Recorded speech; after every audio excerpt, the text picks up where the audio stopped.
तो हम मैथ के लास्ट ईयर के कुछ आज क्वेश्चन डिस्कस करेंगे। और यहाँ पर जो क्वेश्चन होंगे वो मेंसुरेशन के होंगे। मैंने अपने इस प्लेटफॉर्म पर बहुत सारे लेक्चर अपलोड किए हैं सीयूटी से रिलेटेड, जनरल एप्टीट्यूड टेस्ट से, करंट अफेयर, और मैंने पॉलिटी का एक लेक्चर भी अपलोड किया है, जीके से रिलेटेड है वो।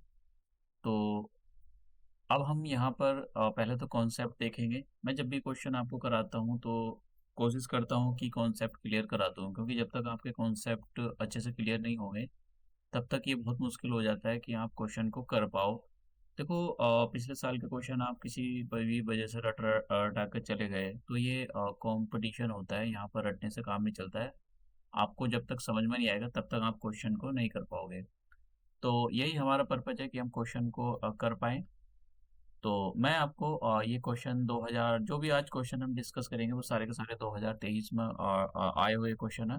तो मैं यहाँ पर ये बताना भूल गया हूँ कि ये मैंने यहाँ पर जो भी जिस साल में भी आए थे मैंने उसका सन को मेंशन नहीं किया है। तो ये पहला क्वेश्चन ये है, a cone of the height 24 centimetre and base radius 6 centimetre is made up of the modelling clay. A child reshapes it in the form of a sphere. Find the radius of the sphere. तो देख लेते हैं यहाँ पर। मैं आपको पहले थोड़े से कॉन्सेप्ट बता देता हूँ, फॉर्मूला जो भी है स्फीयर।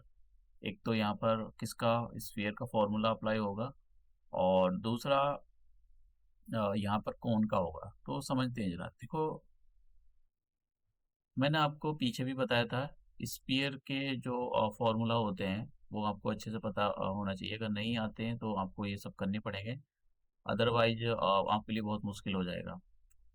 तो सबसे पहले कौन देख लेते हैं। देखो, कौन भी मतलब मैंने सारे आपको ये पीछे सारे कॉन्सेप्ट क्लियर कराए हुए हैं, तो आप वहाँ पर जाकर देख सकते हो। ये हमारा कौन होता है, राइट सर्कुलर कौन। यहाँ पर कुछ चीज़ें हैं जो मैं मेंशन करना चाहता हूँ। इसको हम बोलते हैं स्लांट हाइट। ये जो होती है slant height, slant slant height. और ये जो आप देख रहे हो that is the vertical height. इसको परपेंडिकुलर या वर्टिकल हाइट जो भी कुछ आप बोलना चाहो बोल सकते हो। ये यहाँ पर 90 डिग्री का एंगल फॉर्म करती है। और ये जो आप देख रहे हो ये होती है हमारी रेडियस। हम यहाँ पर स्मॉल आर ले लेते हैं, रेडियस। तो ये हमारे पास रेडियस होगी। वॉल्यूम का क्या फॉर्मूला होता है, यहाँ पर कौन कौन लिख देता हूँ। यहाँ पर कौन के वॉल्यूम का फॉर्मूला होता है 1/3 पाई आर स्क्वायर एच। ठीक है, तो ये आपको पता होना चाहिए। और इसका जो सी एस से होता है वो कर्व सरफेस एरिया, इसकी शॉर्ट फॉर्म मैं यूज़ कर रहा हूँ। और कर्व सरफेस एरिया यहाँ पर होता है पाई आर एल। ये कर्व सरफेस एरिया होता है। तो अब मैं उसके बारे में बता देता हूँ आपको, स्पीयर के बारे में। देखो, स्पीयर एकदम ऐसा होता है। अब आप कहोगे तो सर्कल है। देखो, स्पीयर जो होता है वो एक 3D डायग्राम होता है, और ये मेरे पास 2D प्लेन है, तो मैं 3D डायग्राम को 2D प्लेन पर रिप्रेजेंट नहीं कर सकता हूँ। तो यहाँ पर सर्कल और रेडियस एक ही, सर्कल हो या स्फीयर हो वो एक ही जैसा लगेगा। देखो, स्फीयर जो होता है, जैसे वॉलीबॉल खेल रहे हो, फुटबॉल खेल रहे हो, क्रिकेट मैच की जो बॉल होती है वो सब स्फीयर की कैटेगरी में आती है। तो वॉल्यूम क्या होता है, अगर हम इसका रेडियस यहाँ पर आर ले लें तो वॉल्यूम का फॉर्मूला स्फीयर का हो जाएगा 4/3 पाई आर की पावर 3।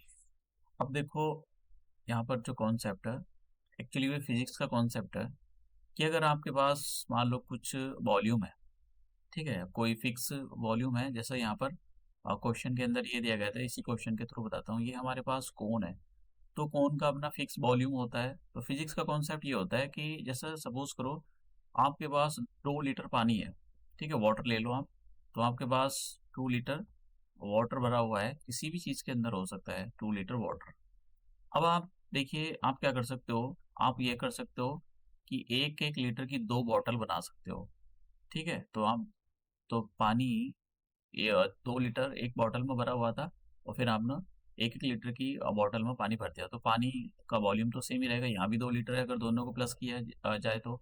या फिर आप ये कर सकते हो कि भाई आप हाफ हाफ लीटर की 4 बॉटल बना लो, तो हाफ हाफ को आप सभी को प्लस करोगे तो वो कितना आ जाएगा, वो भी 2 लीटर आ जाएगा। तो यहाँ से क्या पता लगता है, यहाँ से ये पता लगता है कि वॉल्यूम, आप चीज़ों की शेप बदल सकते हो, ठीक है, लेकिन वॉल्यूम सेम रहेगा। आपने भले से 2 लीटर की बॉटल का पानी 1-1 लीटर वाली में कर दिया हो, लेकिन वॉल्यूम फिक्स है। तो वॉल्यूम फिक्स होता है, ठीक है। तो इस जैसे यहाँ पर कोन को उसने किस में रिकास्ट किया है, किस में रीशेप किया है, और रिकास्ट करना रीशेप करना एक ही बात होती है।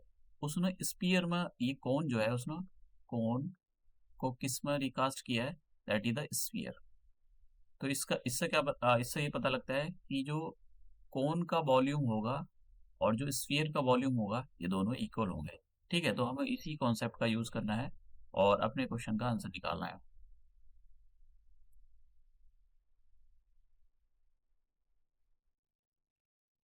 ठीक है, कोन, और मैं यहाँ पर डायग्राम बना देता हूँ। जरूरत नहीं है आपको डायग्राम बनाने की एग्जाम में, लेकिन मैं यहाँ पर बना रहा हूँ जिससे आपको समझ में आ जाए।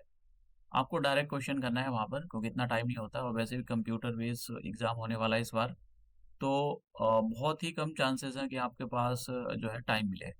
तो यहाँ पर ये इसकी सलांट हाइट एल, और ये आप इसको छोटा एच या बड़ा एच दे सकते हो। मैंने छोटा एच दे दिया, और यहाँ पर रेडियस दे रखी है ये। तो उसने बोला है कि कोन, अ कोन ऑफ द हाइट 24 और सेंटीमीटर, एक कोन है जिसकी हाइट 24 सेंटीमीटर है। तो ये जो एच है, इसकी वैल्यू दे रखी है उसने 24। देखो सलाइंट हाइट शब्द यूज नहीं करा है उसने, तो इसका मतलब ये हुआ कि ये हमारे पास ये जो हाइट है सीधी ये दे रखी है।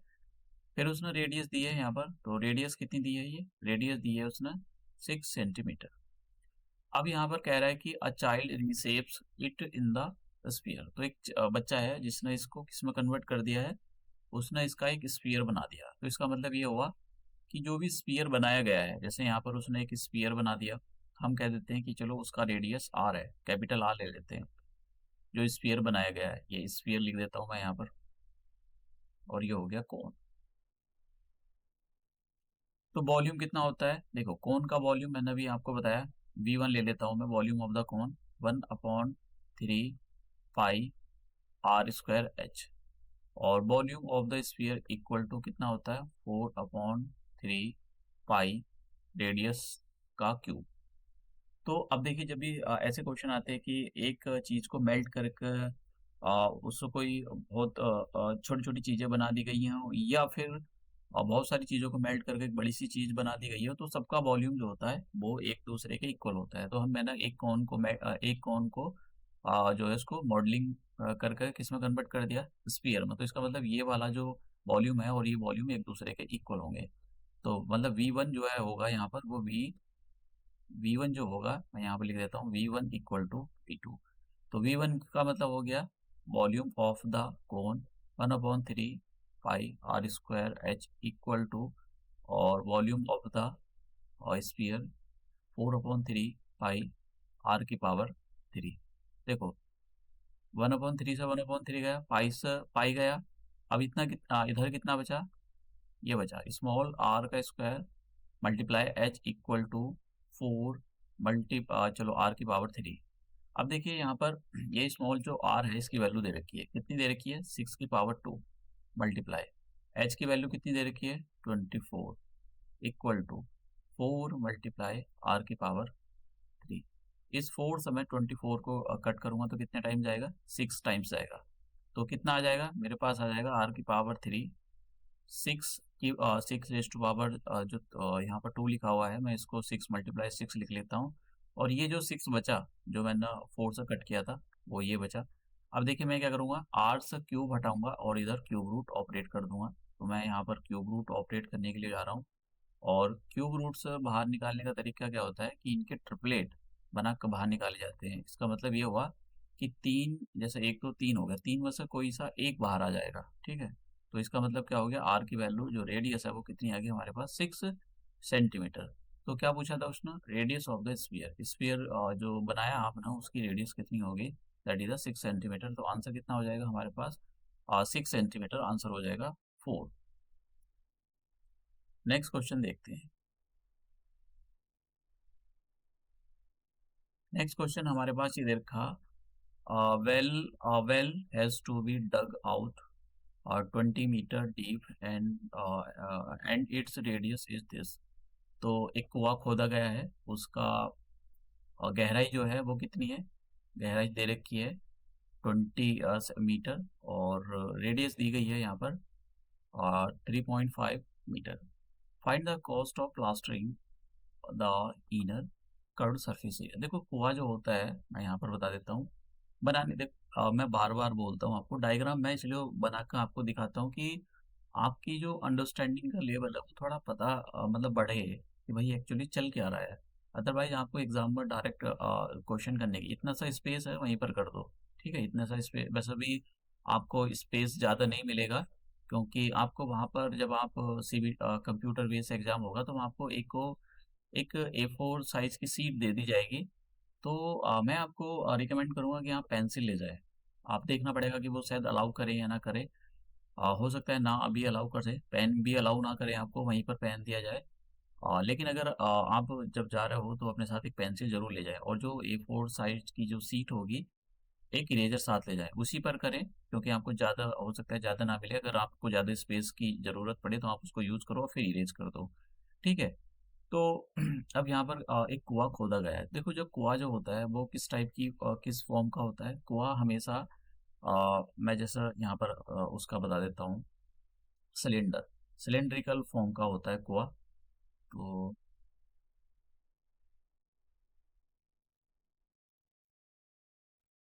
मैं यहाँ पर एक सिलेंडर बना देता हूँ, और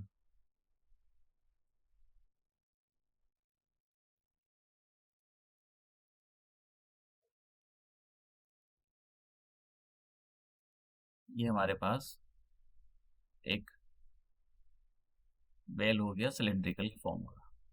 ये जो होती है, ये इसकी हाइट होती है, छोटा वाला एच बड़ा वाला एच, जो भी कुछ लेना चाहो आप ले सकते हो। और हम इस पॉइंट को सेंटर बोल देते हैं, और नीचे ये रेडियस हो जाएगी। तो ये जो हो गया हमारे पास रेडियस। ठीक है, अब देखिए अगर इसका वॉल्यूम क्या होता है, वॉल्यूम वॉल्यूम का क्या फॉर्मूला होता है सिलेंडर का, देखिए पाई आर स्क्वायर एच, ये वॉल्यूम का फॉर्मूला होता है। और इसका जो सी एस से होता है, यहाँ पर सी एस से निकलवाया गया है। सी एस से होता क्या है अभी मैं बता देता हूँ, वैसे मैंने बताया हुआ है, 2 पाई आर एच, ये सी एस से होता है। देखो समझ लो पहले सी एस से क्या होता है।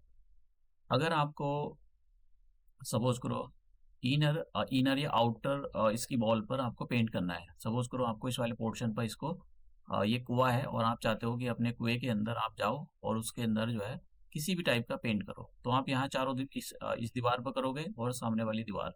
ठीक है, ये अब यहाँ पर तो आपको लग रहा होगा मैंने स्ट्रेट बना दी तो ये ऐसा होगा। देखो ये जो दीवारें होती है ना, ये गोल गोल होती है, ऐसी ऐसी ऐसी दीवारें होती हैं ये। ठीक है, तो कर्व्ड सरफेस मतलब ये चारों तरफ गोल होती है। तो आपको ऐसा लग रहा होगा कि ये सीधी है, सीधी नहीं होती है। जब वो बहुत सारे सर्कल बन जाते हैं, कॉन्सेंट्रिक सर्कल बनते हैं, तब जाकर ये दीवार ऐसी लगती है कि जैसे स्ट्रेट बनी है। अदरवाइज ये ऐसी बनी हुई होती है ये। ठीक है, ऐसी बनी हुई होती है दीवार। तो ऐसे, तो इसका मतलब क्या हुआ कि ये जो यहाँ पर बहुत सारे सर्कल बन रहे हैं, तो अगर मैं इस सर्कल की सरकमफेरेंस को, मतलब सरकमफेरेंस होती है सर्कल की 2 पाई आर एच, इसकी हाइट से मल्टीप्लाई कर दूँ तो ये जो दीवारें होती हैं इनका हमारे पास कर्व्ड सरफेस एरिया आ जाता है। तो हम इसी फॉर्मूले का यूज करेंगे। तो वो अंदर कुएं में जाकर यहाँ पर पेंट कर रहा है। ठीक है, ये क्वेश्चन है। तो अब पढ़ता हूँ। A well has to be dug out 20 metre deep, its radius 3.5 meter. Find the cost of plastering inner curved surface area at the rate of 5 meter per square centimetre metre. तो वही है, दे रखा है उसने। मैं यहाँ पर डायग्राम जैसा बोल रहा हूँ कि डायग्राम की वैसे आपको ज़रूरत नहीं है, लेकिन आप अपनी अंडरस्टैंडिंग के लिए बना सकते हो।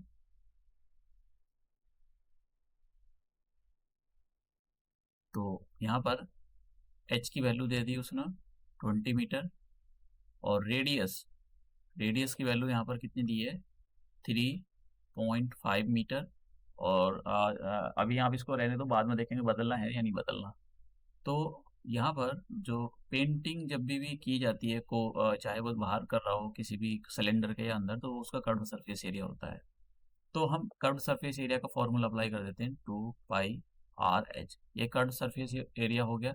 अब कर्व यहाँ पर हम वैल्यू रखते हैं, देखो 2 × पाई की वैल्यू 22/7, आर की वैल्यू कितनी है यहाँ पर 3.5 × एच की वैल्यू कितनी है यहाँ पर 20। ठीक है, तो अब देखिए ये क्या आ गया, ये उसका कर्व सरफेस एरिया आ गया। तो आप यहाँ पर कैंसिल भी कर सकते हो, 7 की टेबल से 3.5 को आप कैंसिल करोगे तो कितना जाएगा, ये जाएगा 0.5 टाइम। ठीक है, 7 और 5 जो 7 5 जो 35 होते हैं, क्योंकि पॉइंट लगा हुआ है इसलिए मैंने ये पॉइंट लगा दिया। तो जब आप इस 2 और इस 5 की मल्टीप्लाई करोगे, मैं यहाँ इधर दिखा देता हूँ कि 2 × 0.5 तो कितना आ जाएगा, ये आ जाएगा 10, और यहाँ पर एक डिजिट राइट से एक डिजिट के बाद डेसिमल अप्लाई करेंगे तो ये आ जाएगा 1.0, और 1.0 को आप केवल 1 लिख सकते हो।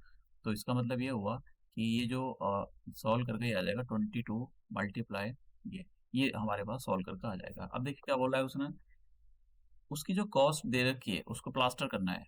ठीक है, प्लास्टर करना है इनर कर्ड सरफेस एरिया, तो अंदर की ओर उसने जब प्लास्टर करना है तो यहाँ पर उसने कॉस्ट दे रखी है कि कॉस्ट कितनी होगी, 5 रुपए पर स्क्वायर मीटर, तो इससे मल्टीप्लाई कर दो। ठीक है, तो कॉस्ट इक्वल टू 5 × 22 मल्टीप्लाई ये, तो इसको आप ना 5 से मल्टीप्लाई कर दें, और आपकी इच्छा है आप कैसा करना चाहते हो, 20 की और 5 की मल्टीप्लाई कर दो, ये आ जाएगा 100, तो मल्टीप्लाई 22, तो आप मल्टीप्लाई करोगे तो कितना आ जाएगा यहाँ पर 2 2 और 00, तो ये हमारे पास जो है कॉस्ट आ गई। तो 2200 रुपये कॉस्ट आ गई। अब देख लेते हैं 2200 कौन सा आंसर है, सेकंड नंबर का हमारा आंसर हो गया ये। ठीक है, तो इस टाइप के क्वेश्चन सीयूटी में पूछे जा रहे हैं, तो आपको ऐसे क्वेश्चन की प्रैक्टिस करनी चाहिए। एक क्वेश्चन ये है हमारे पास में, और यहाँ पर थोड़ा सा ये क्वेश्चन धुंधला गया है। ये जो लिखा हुआ है मैं यहाँ पर आपको बता देता हूँ कि ये क्या लिखा हुआ है। ये जो लिखा हुआ है ये लिखा हुआ है 6 सेंटीमीटर क्यूब, ये लिखा हुआ है। ठीक है, अब क्वेश्चन सॉरी 26 लिखा हुआ है शायद ये, हाँ 26 लिखा हुआ है, तो देखते हैं क्या आंसर आता है। अब यहाँ पर क्या बोला है, क्वेश्चन के अंदर उसने ये बोला है कि perimeter of the one face of the cube. देखो समझ लो, क्योंकि अगर आप समझोगे नहीं तो फिर आप उल्टा सीधा क्वेश्चन कर दोगे। अगर हम क्यूब को देखो, तो क्यूब हमारा ऐसा होता है, उसकी सभी साइड जो होती हैं वो इक्वल होती हैं। ठीक है, सभी साइड इक्वल होती हैं, और क्यूब में बता सकता है कोई कितनी साइड होती है, तो क्यूब की जो साइड होती है 8 साइड होती है। ठीक है, क्यूब की जो है 8 साइड होती है। पेरीमीटर क्या होता है, देखो पेरीमीटर होता है, ये क्यूब है, सम ऑफ ऑल साइड, जितनी भी बाहर की साइड है। तो जैसे आप ये कोई आपके पास कोई डायग्राम है, तो अगर आप यहाँ से चलते हो या कोई चींटी है तो उसकी साइड साइड पर चल रही है, तो कितनी एरिया कितना वो डिस्टेंस कवर करेगी, तो सारी साइड को प्लस कर दो। ठीक है, तो अगर आप सबको प्लस करोगे तो ऐसा आ जाएगा क्योंकि ये कितनी होती है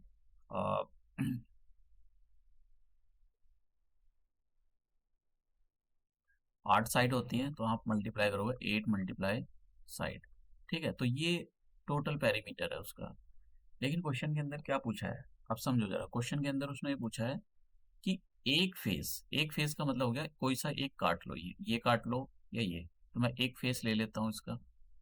ठीक है, ये तो एक फेस का पेरीमीटर दिया हुआ है, एक फेस का पेरीमीटर हो गया ये प्लस ये प्लस ये प्लस ये, इसका पेरीमीटर दे रखा है, मतलब 4 साइड का सम कर दो, 4 × साइड। तो आप समझ रहे हो, एक फेस का जब भी एक फेस दिया जाए क्यूब या क्यूबॉइड का, तो उसका मतलब ये होता है कि उसकी 4 साइडों को प्लस कर दो। तो अब हम क्वेश्चन पे चलते हैं अपने। तो क्वेश्चन में बोला है perimeter of the one face. अब देखो, अगर जिसने ये अच्छे से नहीं पढ़ा समझ लो गलत हो जाएगा, perimeter of the one face of a cube. तो हमको पता है पेरीमीटर का फॉर्मूला क्या होता है, पेरीमीटर का formula of the one face equal to 4 × side, और यहाँ पर 4 × साइड, साइड कितनी दे रखी है 24, 24 सेंटीमीटर। अब हमको देखिए सॉरी, मैंने यहाँ पर गलत कर दिया, ये साइड नहीं दे रखी है हमारे पास, वो पेरीमीटर दे रखा है। तो साइड नहीं दे रखी है, तो साइड को ऐसे लिख दो, पेरीमीटर की वैल्यू इसमें कितनी दे रखी है 24। 4 से इसको और 24 को कैंसिल करोगे तो ये आ जाएगा 6। तो साइड कितनी आ गई हमारे पास, साइड आ गई यहाँ पर क्यूब की 6 सेंटीमीटर। अब उसने बोला है कि आप वॉल्यूम बताएं। तो वो क्यूब का वॉल्यूम का फॉर्मूला मैंने आपको बता रखा है। जो फॉर्मूला होता है क्यूब का वो होता है मतलब साइड का क्यूब। इसको आप ऐसे भी लिख सकते हो, साइड का क्यूब, या फिर आप ऐसे भी लिख सकते हो, side multiply side multiply side. तो साइड का क्यूब का मतलब हो गया 6 की पावर 3, और 6 की पावर 3 का मतलब हो गया 6 × 6, और 6 का जो क्यूब होता है 216 होता है, और यहाँ पर सेंटीमीटर में दे रखा है, तो इसका जो आंसर आ जाएगा वो सेंटीमीटर क्यूब। तो इस टाइप से देखो ज़्यादा बड़े क्वेश्चन नहीं होते, और लेकिन क्वेश्चन इजी भी होते हैं, मुश्किल भी होते हैं। जनरली जो है क्वेश्चन सभी को देखकर बनाया जाता है क्वेश्चन पेपर, तो मुश्किल भी क्वेश्चन है। लेकिन यहाँ पर जब भी जीके और रीजनिंग उसकी बात आती है, करंट अफेयर की, तो उस केस में इतनी सारी चीज़ों को, क्योंकि करंट अफेयर जीके ये कोई छोटी मोटी चीज़ नहीं है, इसके लिए आपको बहुत सारी बुक पढ़नी पड़ेगी। सिलेबस इन्होंने वेल डिफाइंड सिलेबस नहीं है, बहुत ही वेग सिलेबस दिया हुआ है, कोई डिफाइन करके सिलेबस नहीं दिया गया है कि क्या पूछेंगे क्या नहीं पूछेंगे। जीके के अंदर क्या पूछेंगे, पॉलिटी हिस्ट्री क्या पूछेंगे, ऐसा कुछ ज्योग्राफी क्या पूछेंगे, ऐसा कुछ भी नहीं बोला। लेकिन अगर आपको पता करना है कि भाई कैसे क्या करना है, तो आपको पिछले साल के क्वेश्चनों को एक बार देखना पड़ेगा, एनालाइज करना पड़ेगा। तो उसी के बेसिस पर आपको अपनी तैयारी को रखना है, क्योंकि वो एक अच्छा तरीका है। और मैं जो नेशनल टेस्टिंग एजेंसी है उससे बोलूँगा कि आपको सिलेबस को डिफाइन करके देना चाहिए स्टूडेंट्स को, क्योंकि ये बहुत गलत बात है कि आपने वेग सिलेबस दे दिया कि बस करंट अफेयर आएगी, किस टाइप की करंट अफेयर आएगी ये भी नहीं बोला है। तो ये मैंने आपको पिछले साल के क्वांटिटेटिव एप्टीट्यूड के क्वेश्चन सॉल्व करके दिखाए, और मैं आपसे बोलूँगा कि आपको अपना रीजनिंग और क्वांटिटेटिव एप्टीट्यूड वाला पोर्शन जो है उसको स्ट्रॉन्ग करके जाना चाहिए। मैं यहाँ पर जब भी कराता हूँ तो आपको बेसिक कॉन्सेप्ट से एडवांस कॉन्सेप्ट की ओर मूव कराता हूँ, जिससे जो बच्चे जिनका मैथ कमज़ोर होता है उनको भी ये सारी चीज़ें समझ में आ सके। तो हम अपना ये जो लेक्चर है, और तो कोई यहाँ पर नहीं बचा है, और ये मैंने आपको सॉल्व करा ही दिया है। तो ये हम अपना लेक्चर यहीं समाप्त करते हैं, और मिलते हैं अपने नेक्स्ट लेक्चर में।